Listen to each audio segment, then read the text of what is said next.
herramientas. Entonces, dentro de BAN, el BLAN, fíjense acá, a ver si yo cojo esto, capaz estoy interfiriendo, acá. El BAN de un proyecto es la sumatoria de los flujos de los valores presentes de todos los flujos de fondos vinculados al mismo. Nosotros dentro de cuando calculamos el valor actual neto, tenemos el flujo de fondo neto y lo que hacemos es actualizarlo a través de una tasa de descuento, una tasa de costo de oportunidad. Hay un tiempo N por lo cual lo vamos a actualizar y me da un valor absoluto. Puede ser positivo o puede ser negativo. El criterio de aceptación del BAN es cuando ese valor absoluto es positivo. Es decir, acepto aquellos proyectos donde la suma del valor actual de los flujos de fondos netos de la inversión es mayor a cero. ¿Qué me está diciendo el BAN cuando yo tengo un BAN positivo? Me está diciendo que ese proyecto genera valor.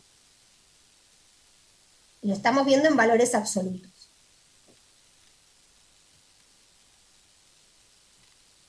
La TIR, otro de los criterios para utilizar, es la tasa que hace el BAN cero. Nosotros la TIR en finanzas la sacamos, se puede sacar por el Excel, se puede sacar con la calculadora financiera, pero nosotros en general en clase cuando la explicamos mostramos que se puede sacar por iteración.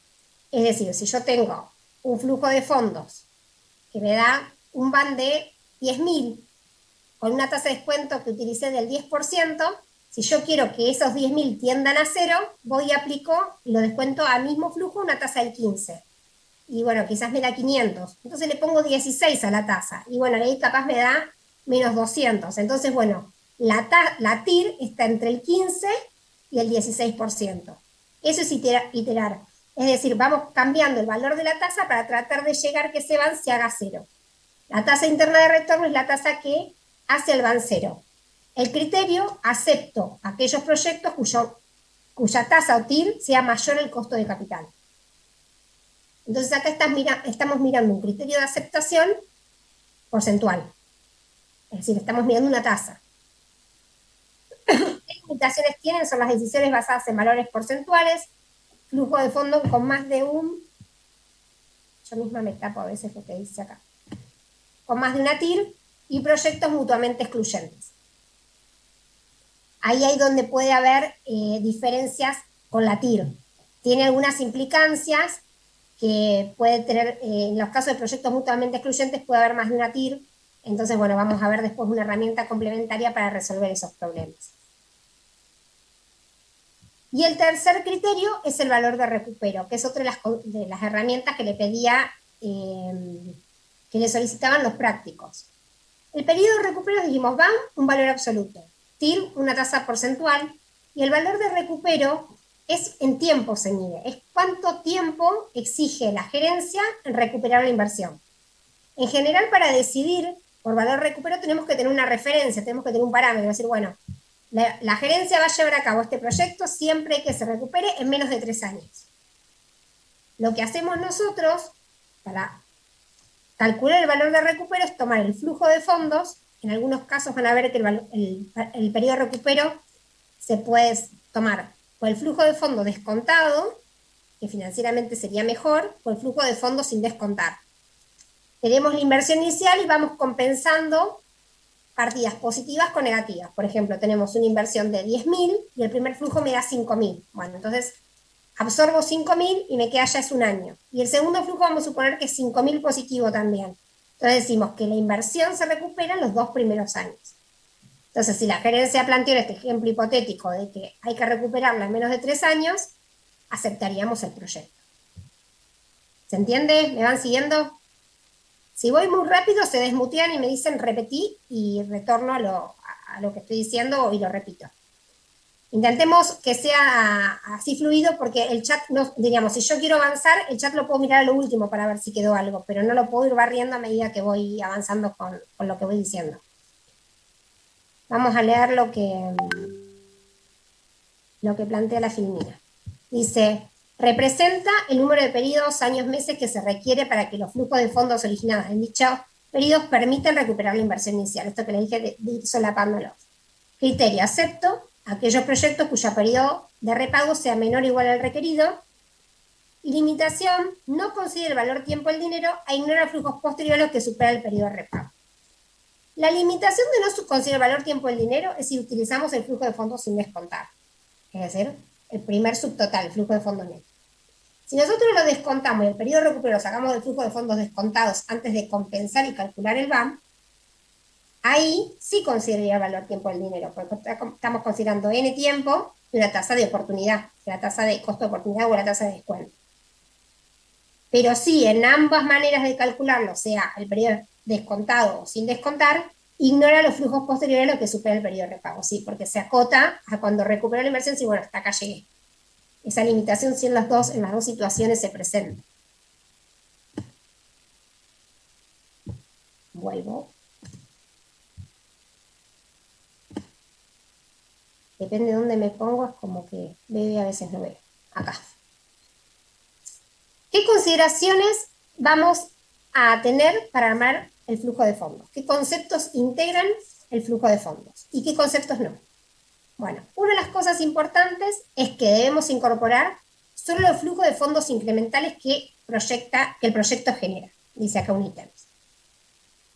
Nosotros cuando estamos llevando a cabo un proyecto vamos a considerar todo lo que tenga que ver propio con el proyecto. Es decir, si yo comprando una máquina nueva me disminuye costos y aumenta cantidades, voy a tener en cuenta todos esos deltas, tanto en Q como los deltas que me genere en cuanto a disminución de costos. Entonces, cuando habla de flujo de fondo incrementales es mirar esas variaciones. O directamente, si el enunciado me dice, bueno, con esta máquina voy a producir 50.000 unidades adicionales. Bueno, ya tengo los 50.000, ya estoy trabajando con el delta directamente. En algunos de los prácticos que vieron, ustedes tenían la situación inicial y la situación modificada. Entonces ahí teníamos que armar como un cuadro complementario y sacar las variaciones y trabajar directamente en el flujo de fondo con la variación. Muchas veces se van a encontrar que es importante armar los cuadros complementarios y después directamente plasmar ese subtotal que nos da en el flujo de fondos por un tema de orden y no pifiarle después cuando se hagamos el cálculo. No incluir los costos hundidos. Los costos hundidos se realizan independientemente de realizarse el proyecto. ¿Qué es un costo hundido? Es un costo que se lleva a cabo que puede estar relacionado con el proyecto, pero no necesariamente depende de la ejecución del proyecto. Por ejemplo, yo quiero comprar nuevas máquinas para producir alfajores. Pero como no sé qué máquinas hay en el mercado, voy a una feria, tengo gastos en ir, averiguo todas las marcas que hay de la máquina que yo quiero comprar y tengo costos relacionados a una máquina que quizás compraré y llevaré a cabo el proyecto.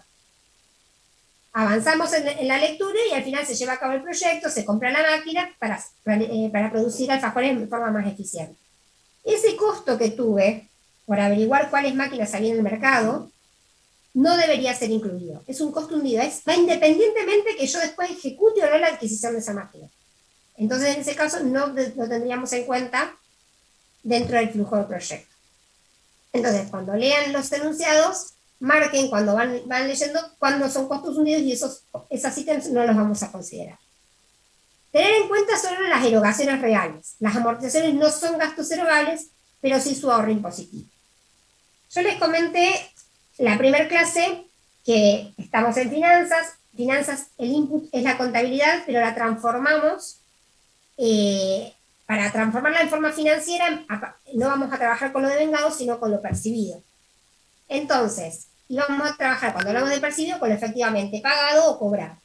Las amortizaciones tienen una ventaja que nos da un ahorro fiscal. Y nosotros los ahorros fiscales los consideramos, por ejemplo, vamos a tener en cuenta, ahora vamos a ver más adelante, los costos de oportunidad, los ahorros o los incrementos en los costos. Entonces, en este caso, lo que vamos a hacer con las amortizaciones es deducirlas en el flujo de fondos, calcular el impuesto a las ganancias, porque al deducir la amortización tengo una base imponible más chica, y después que calculé el impuesto a las ganancias y le deduje el flujo de fondos del impuesto a las ganancias, sumo la amortización nuevamente. Entonces, consideramos el impacto en el ahorro fiscal, pero no la contemplamos como gasto, como erogación. Esa es una corrección que hace, diríamos, cuando estamos armando flujo de fondo, una corrección para hacer. Se restan, pero siempre se tienen que acordar de sumarlas. Es solo por el tema del ahorro fiscal. Incluir los costos de oportunidad, ingresos, gastos que dejamos de percibir o realizar. Bueno, por ejemplo, si donde yo quiero implementar estas máquinas nuevas para producir alfajores, en un espacio que yo tenía en la empresa, en un galpón, pero estas máquinas son más grandes que las que yo tengo hoy en día y necesito utilizar un espacio más grande. Y ese galpón hoy en día lo tenía subalquilado y tenía percibido un alquiler. En ese caso, si yo dejo de percibir alquiler porque lo voy a utilizar para implementar toda esta maquinaria nueva, es un costo de oportunidad, es un ingreso que dejo de percibir. Entonces debo tener contemplado. Lo mismo si tengo gastos adicionales o costo de oportunidad por gastos adicionales. Tanto ingresos como gastos deben ser contemplados. Después dice, considerar las necesidades de capital de trabajo. La necesidad forma parte del dinero a invertir y se recupera al final del proyecto. Bueno, capital de trabajo es un práctico propio, que lo vamos a ver en la segunda parte de la materia, pero en algunas cosas se empieza a ver desde el inicio. El capital de trabajo es la necesidad que tiene la empresa de dinero para poder hacer girar el giro comercial. Tiene que ver con las partidas de bienes de cambio, cuentas por cobrar y cuentas por pagar, es decir, netamente operativo. Y lo que hace es que si la empresa, para llevar a cabo el proyecto, producir, comprar, vender, esté en un descanso, tiene una necesidad de dinero, en relación al capital de trabajo, lo que hace el flujo operativo, vamos a necesitar considerarla con un signo negativo dentro, al inicio del proyecto, es decir, iba a decir dentro del momento cero, al inicio del proyecto. ¿Qué pasa? Si esa necesidad es constante, como dentro del mismo año el circuito me lo recupera, estamos hablando siempre de partidas corrientes, cuando hablamos de capital de trabajo, el propio circuito lo recupera, al año siguiente yo necesitaba 200.000 al inicio, al año 1 no voy a necesitar 200.000, entonces ahí se mantiene constante la necesidad. 200 al inicio, y al final del periodo, los 200 van positivos porque el propio circuito económico lo recupera. Siempre ustedes la línea de capital de trabajo les tiene que dar 0. ¿Qué sucede? Si yo tengo una necesidad de 200.000 al inicio, pero hay un aumento de volumen de ventas, y dijimos que tiene que ver con la parte operativa, y la necesidad de capital de trabajo está asociada a los cambios de los volúmenes de ventas que se van modificando año tras año, mi necesidad va a modificarse. Entonces, vamos a suponer que al principio necesitábamos 200, y en el año 1, 220. En el año 3, perdón, en el año 2, 240, y en el año 3, 260. Bueno, nosotros vamos a trabajar con los incrementales. Al inicio van a estar los 200. En el año 1, los 20. Nada más 200 menos 220. Solo 20 voy a pedir, solo 20 voy a decir, menos 20.000. Necesito menos 20.000 adicionales. En el año 3 voy a mirar los 220 con los 240, otros 20.000. Y en el año 3 voy a mirar los 260 contra los 240, otros 20.000. Pero en el año 3 a su vez voy a recuperar todo. Entonces voy a poner los menos 20.000 más los 260. La línea de capital de trabajo siempre en 0. El año 3 pongan el valor que ustedes le anulen la línea de capital de trabajo. Estoy capaz de adelantarlo, pero siempre lo tenemos que mencionar así. Quizás después de la explicación van de vuelta a los cuadros complementarios de capital de trabajo y terminan de entender lo que les trato de explicar en relación al tema. Es una necesidad. Puede suceder que vean a veces que el capital de trabajo está positivo, porque en vez de necesitar más, en algún momento tenemos 200, 220, y quizás en algún momento hay excedente de fondo y paso a 190, entonces ahí tengo 30.000 a favor. Entonces pondría menos 200, menos 20.000, más 30.000, porque va cambiando. A veces hay necesidad y a veces hay excedente de fondos.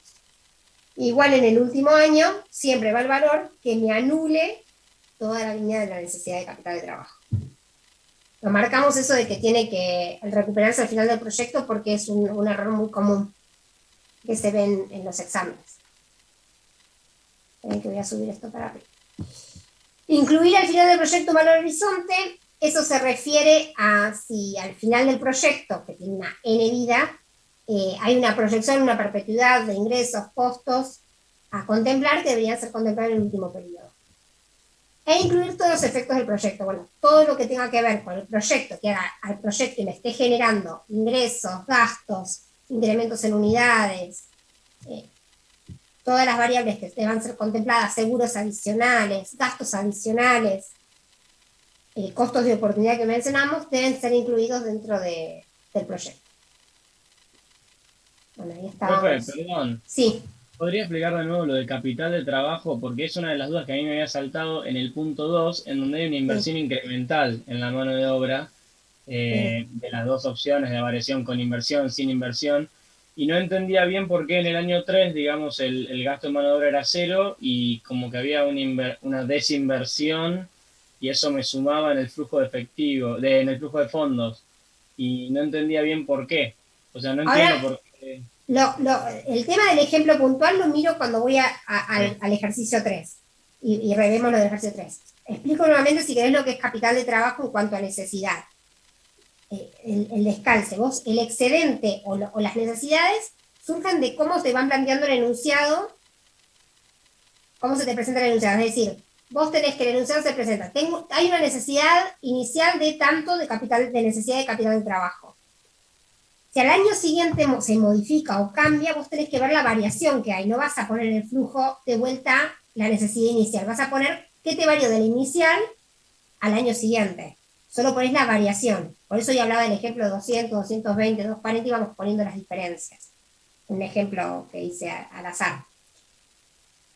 Si en algún momento diríamos, no hay necesidad, si no hay excedente de fondos, entonces esa necesidad de 200 que pasó a 220 y en el año 2 pasa a 190 es menor, en ese caso vos no vas a pedirle, no vas a necesitar 30.000 más, sino que al contrario, el signo con el que vas a ponerlo son fondos que te ingresan por 30.000. Porque cuando vos tenés necesidad de capital de trabajo, vos estás necesitando dinero. Entonces vos lo pones negativo al inicio. Ese es el impacto que hace el flujo. Y cuando lo vas recuperando, lo vas poniendo positivo. Es decir, yo necesito 200 al inicio negativo y al año siguiente, como lo recuperé, no necesito nada, necesito cero. A no ser que necesite 220, que entonces ahí le pido 20.000 adicionales. Porque el propio circuito, una vez que giró económicamente y los plazos se acomodan, digamos, vos acá tenés un descalce de plazos donde vos estás pagando a los proveedores antes de cobrar. Y estás necesitando una cierta cantidad de dinero por un tema de volúmenes entre cobro, entre cobranza y proveedores, por ese descalce de tiempo y montos. Entonces eso es lo que vos le estás requiriendo al proyecto y después el proyecto, una vez que un año pasó, ya el circuito se acomodó, te lo devolvió y solo el año siguiente vas a ir perdiendo las diferencias. Puede pasar que en algún momento los volúmenes cambien, entonces en vez de tener necesidades tengas excedentes. Igual si querés que miremos propiamente el del ejercicio, ahora déjame llegar al ejercicio y vemos puntualmente, porque no me los acuerdo de memoria, No, agarro sí, la guía y lo vamos viendo y vemos puntualmente cómo era el caso. ok, Pero ese es el perfecto. tema del descalce, la recuperación y bueno, y el excedente. Bueno, gracias. Bueno, acá pasamos. Eh, Vamos a mirar acá, a ver, lo que plantea esta filmina. Dice, la inversión. Se considera como parte de la inversión todos los gastos necesarios para puesta de funcionamiento. Eso hay un ejercicio que ustedes tienen dentro del práctico, donde se compra una máquina y se tiene unos gastos para instalarse. Bueno, en ese caso, contemplen que a veces cuando evaluamos lo que es la parte de la inversión, vamos a tener una inversión, que a veces tenemos que sumar los gastos de instalación, y también puede pasar que la inversión, en vez de verla solo en el momento cero, ustedes se encuentran una inversión que está desdoblada en más de un año, cuando se paga, capaz tenemos el momento cero y el momento uno, porque la tenemos desdoblada en cuanto a desembolsos. Entonces eso hay que considerarlo en el tiempo. Fíjense que siempre cuando están trabajando con inversión dentro del flujo de fondo, estamos trabajando eh, o arriba de todo el flujo o abajo dentro de la exposición, porque nosotros el flujo lo armamos como en dos cuerpos. Uno propiamente el flujo de ingresos, gastos, amortización, impuestos más amortización y flujo de fondo operativo. Abajo o arriba, es un tema de exposición, tenemos la inversión y la necesidad de capital de trabajo, que esa no se le calcula impuesto. Por eso está como separada. Yo en realidad siempre que lo hacíamos en el pizarrón la punteábamos para separar, porque para que no me calcule después de la inversión o del capital de trabajo impuestos, sino que los impuestos tienen que ver con las partidas de resultados. En este caso, como estamos en finanzas, son resultados que son cobrados o pagados, es decir, ingresos o gastos. Después, valor de recupero residual. Siempre con Ayer recalcamos que cuando hablamos de activos, que es la inversión, tenemos un valor de residual relacionado, que es el que nos permite calcular la amortización. ¿Se acuerdan que la amortización, cómo se calcula? Valor de origen menos valor residual dividido n, el tiempo del proyecto. Entonces es el valor del bien al final de su vida útil, no se amortiza, y bueno, en realidad la aclaración, lo más importante del valor de recupero, valor residual, es que sirve para el cálculo de la amortización. El valor de rescate o valor de liquidación es lo que nosotros llamamos precio estimado de venta. Es decir, nos dice que al final del periodo ese bien se podría vender a 10.000 pesos. Eso es un ingreso. Entonces es una partida positiva en el último periodo del flujo de fondos. Y debe ser contemplado. Ahí tenemos un resultado contemplado, un ingreso que vamos a tener por la venta de la máquina.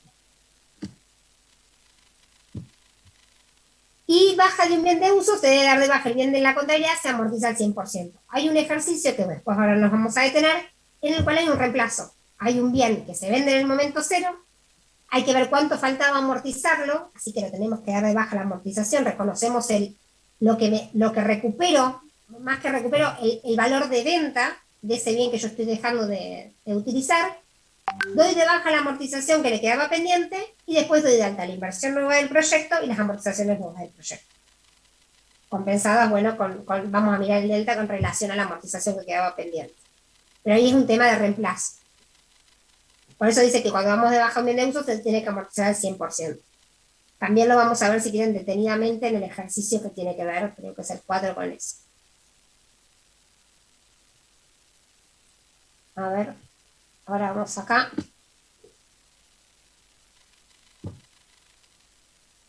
Tengo el problema de que... Ahí está.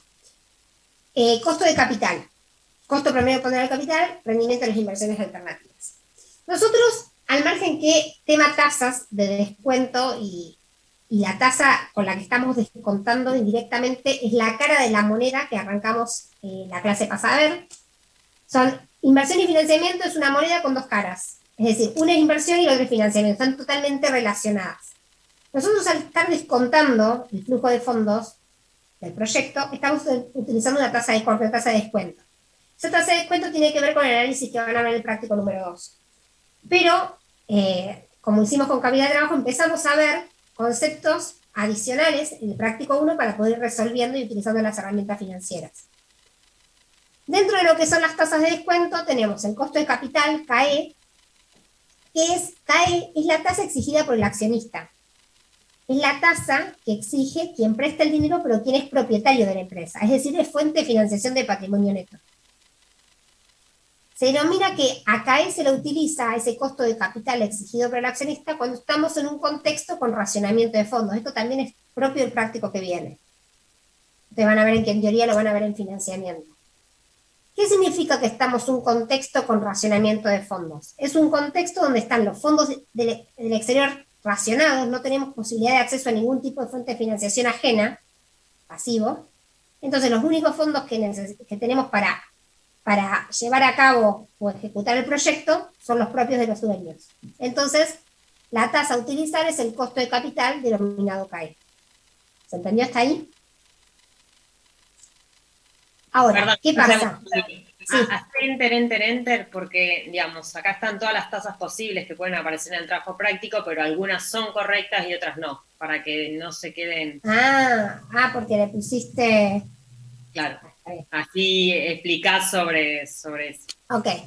Después, nosotros, ¿qué pasa? Cuando la empresa puede acceder tanto a fuente de financiación ajena como propia, pasivo y patrimonio neto, ahí utilizamos lo que se llama costo promedio ponderado del capital. Es el promedio ponderado de las fuentes que puede acceder la empresa para financiar ese proyecto. Y se denomina CAO.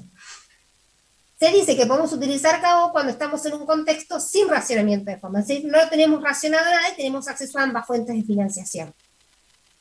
Y después también se puede presentar de financiar un proyecto con una tasa atada al proyecto. Rendimiento e inversión alternativas al igual riesgo. Cuando no se conocen las tasas mencionadas anteriormente. Es decir, sin conocer las tasas mencionadas anteriormente, tenemos una tasa que puede aplicar al proyecto, o también se puede, en el caso que les explicaba inicialmente, que es cuando tengo una tasa atada. Es decir, yo voy a sacar busco un préstamo, el cual es un proyecto, por ejemplo, una tasa específica para pymes, para ejecutar tal obra. Y entonces, como justo estoy haciendo ese proyecto, la tasa está ligada directamente al proyecto. Se llama también tasa atada. Esas son todas las tasas que deberíamos usar para descontar los flujos de fondos según lo que me plantea el enunciado. Si es racionamiento, sabemos que usamos solo CAE, que es la del accionista. Si estamos sin racionamiento de fondos, vamos a utilizar KO, si me da más de una tasa. O bueno, puede también haber tasas de rendimiento de inversiones alternativas. Ahora... Profe, sí. ¿podrías repetir la última tasa?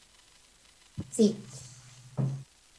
Aye, cuando vos pusiste esta de rendimiento de inversiones alternativas igual riesgo, capaz estaba asociado a algún práctico, porque yo sobre todo, cuando ¿te acordás de...? Porque, hay un práctico, cuando uno no tiene la información sobre, digamos, el costo de capital o sobre el costo promedio ponderado de la empresa, lo que puede hacer es fijarte en el mercado una inversión igual riesgo, entonces comparás, digamos, usás esa tasa de descuento porque es una inversión de igual riesgo. Entonces, si el TIR o el BAN te da positivo, o el TIR es mayor que el costo de capital, entonces esa inversión es viable. Entonces, cuando uno no tiene acceso o no tiene la información, que si es una pyme chica o no tiene esa información, puede ir al mercado, digamos, a toda la información que se conoce del mercado y buscar una inversión de igual riesgo y usar esa tasa para descontar el proyecto que está analizando. Creo que hay un práctico que lo nombra, en realidad, una última acotación. Puede ser que esté este dato, pero también puede ser que esté el costo de capital o el CPP.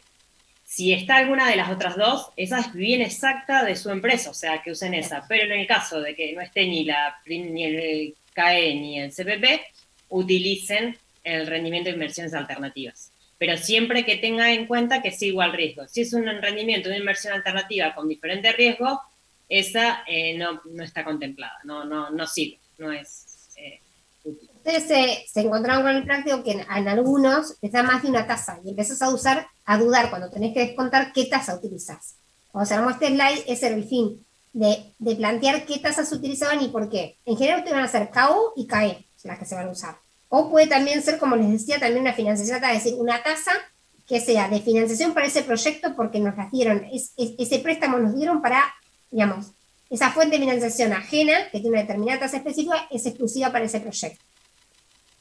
Después está esto como derivado, y las que no corresponden poner es la rentabilidad de otras empresas, el rendimiento de inversiones, que creo que hay uno que nombra un fondo o un plazo fijo, bueno, todas esas tasas no deben ser contempladas el proyecto, sino tiene que estar asociado al proyecto.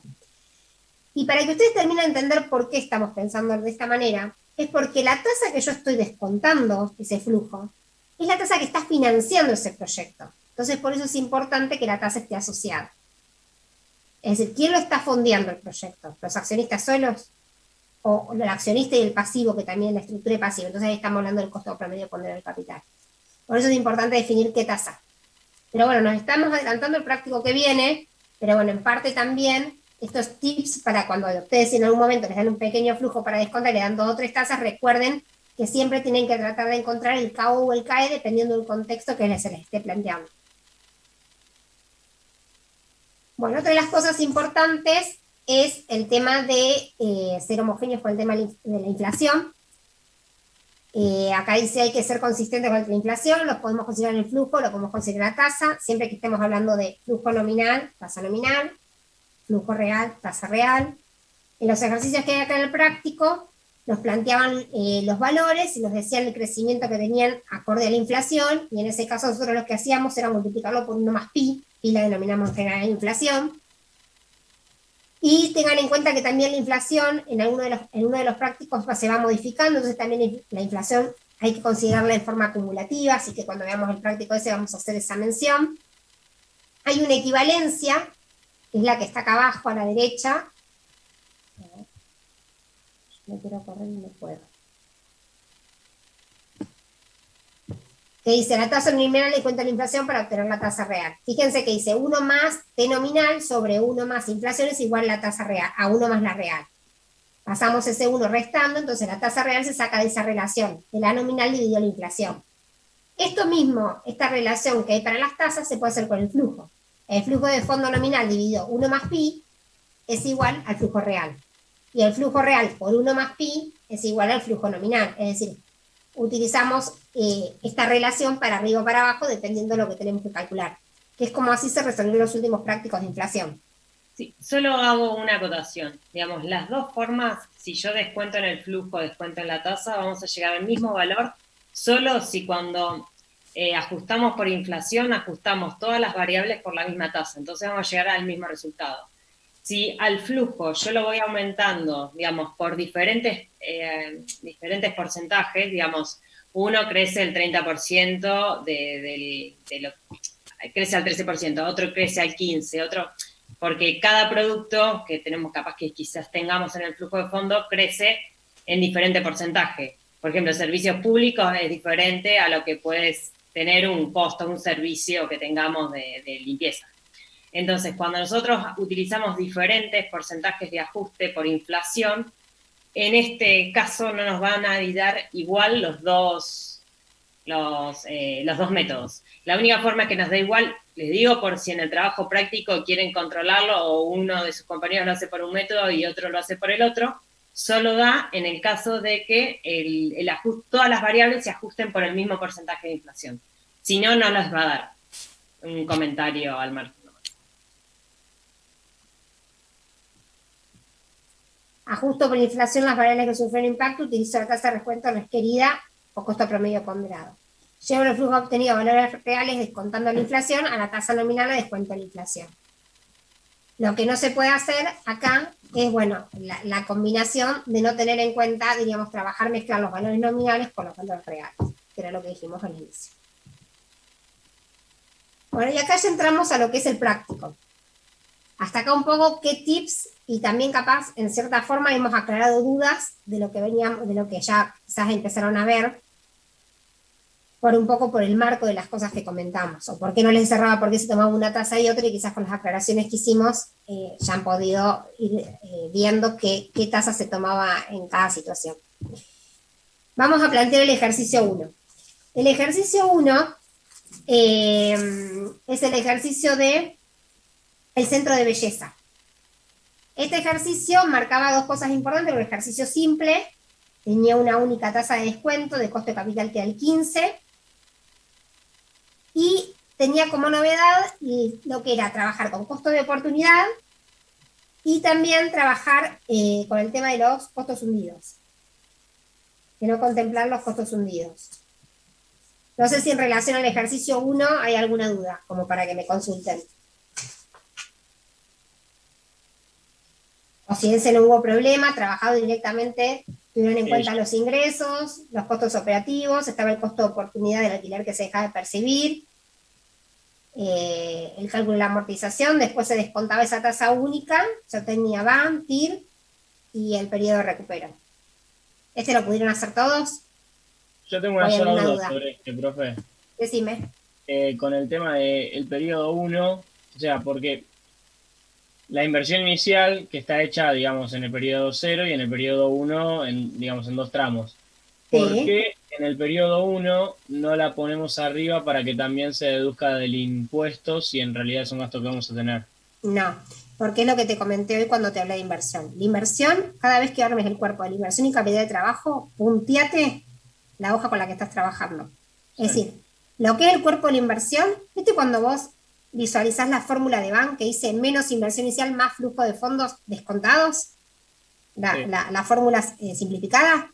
La inversión no está ni descontada ni está dentro del flujo de fondos para calcular el impuesto. La inversión es un cuerpo aparte.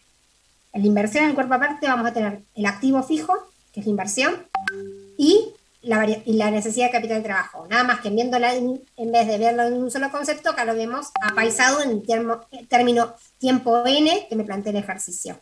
Está ahí arriba los 66, pero si vos lo mirás matemáticamente, cuando llegas a los 12.800, no calcula impuesto. Es parte del cuerpo de la inversión. Sea que lo pongas arriba en la resolución o abajo, porque en algunas está abajo, otras está arriba, siempre puntéalo visualmente para no mezclarlo. La inversión no tiene que ver con el tema del ingreso y los egresos para el pago del impuesto a las ganancias. Es una inversión en un activo. Perfecto. No se calcula impuesto a la inversión, conclusión. ¿Alguna pregunta más en relación al 1? Si después hay algo muy puntual que alguno tiene, que no es para preguntar así en forma genérica, y es algo puntual que está trabado, nos puede mandar un mail y consultar del ejercicio. Estamos justo ahora trabajando con inversión. El ejercicio tal de inversión me trabé en tal número, o no me termina de dar la cuenta, o algo, y cualquier cosa, por la otra vía también podemos ir viendo cuáles son las dudas que surgen. Vamos con el 2. Cualquier cosa, si voy muy rápido, me van parando. Traten de que diríamos que a todos nos sirva el rato que nos juntamos, tanto a nosotros para poder ayudarlos a ustedes a tratar de aclarar cosas, y nosotros también para tener un feedback de cómo van avanzando ustedes y en dónde están trabados, que también nos sirve. El ejercicio 2. El ejercicio 2 es el de la Placet, la empresa La Placet, la del software. Bueno, acá, ¿qué ítems eran importantes? Trabajaba con valores incrementales, no contemplar de vuelta había costos hundidos, había capital de trabajo, aparecía el capital de trabajo, y acá había aplicación de varias tasas. Vamos por parte. Era un proyecto, este era el caso que les decía, que a veces que planteaba que antes tenía tales costos y ahora iba a tener unos nuevos, por ejemplo. Según depende de las estimaciones, no se podrán aumentar los precios en el mercado, pero todo incremento de producción podrá ser vendido. Los costos fijos en la actualidad son 600, pero pasarán a ser 900. Así, un montón de, es un párrafo que agarra al azar, hay varios conceptos que muestran la situación inicial y la situación modificada. Nosotros, ¿qué planteamos al inicio? Trabajamos con incremental. Entonces, todos los ingresos, los costos fijos, los variables, la amortización, y bueno, el capital de trabajo sin el proyecto y con el proyecto, todo se trabaja en forma de delta. Se plasma así en el cuerpo del flujo de fondos, y en la parte de la inversión vamos a tener la inversión y la necesidad de capital de trabajo inicial, que después es constante y después se recupera al final. La tasa a aplicar en este caso decía, no hay racionamiento de fondo, no hay racionamiento de capital. ¿Qué significa que no hay racionamiento? Dijimos que tenemos todos los fondos disponibles, pasivo y patrimonio neto.